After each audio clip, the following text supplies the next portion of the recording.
আসসালামু আলাইকুম রহমতুল্লাহ। আশা করি আল্লাহ পাক অশেষ মেহেরবানিতে সবাই ভালো আছেন। সূরা নাবা আয়াত নম্বর 8।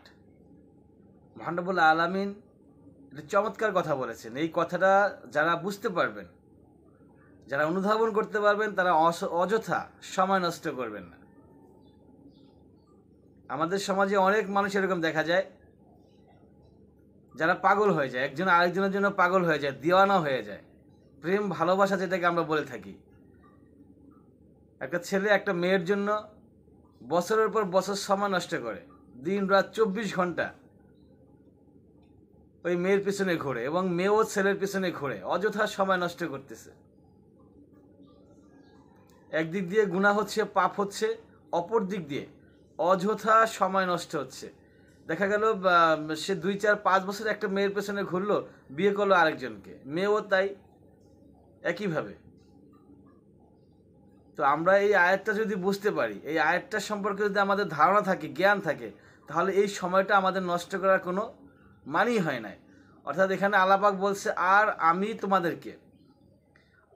আমি তোমাদেরকে সৃষ্টি করেছি জোড়ায় জোড়ায়। অর্থাৎ আল্লাহ পাক আমাদেরকে জোড়ায় জোড়ায় সৃষ্টি করেছেন। তো যেহেতু জোড়ায় জোড়ায় সৃষ্টি করেছেন, তো আমার জোড়া কে হবে সে তো আল্লাহ পাক নির্ধারণ করেই দিয়েছেন। তাহলে আমি অযথা কেন সময় নষ্ট করব? তো এই যে আমি সময়গুলো ব্যয় করতেছি অনর্থক, তা আমরা একটু বোঝার চেষ্টা করবো ইনশাআল্লাহ তাআলা। একদিক দিয়ে আমাদের পাপ হচ্ছে, কঠিন গুনাহ, জিনাহ করার মতো গুনায় আমরা লিপ্ত হচ্ছি। আমাদের চোখের জিনা হচ্ছে, অন্তরের জিনা হচ্ছে। তো আমরা এইগুলা থেকে বাঁচতে পারি যদি এই আয়াতটা একটু স্মরণ করি।